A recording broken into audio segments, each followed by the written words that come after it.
Welcome to MiConvert. In this tutorial, I will show you how to convert JT files to GLB format, completely free and online.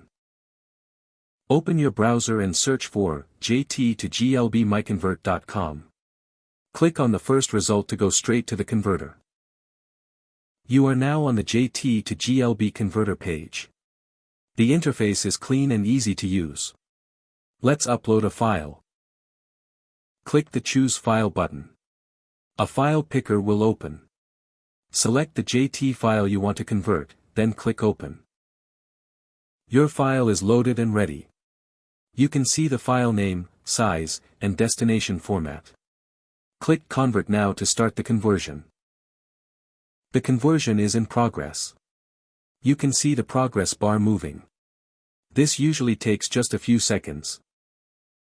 Done. Your file has been successfully converted. Click Download to save the GLB file to your computer. That's it. Visit MiConvert.com for more free conversion tools. Subscribe for more tutorials. Thanks for watching.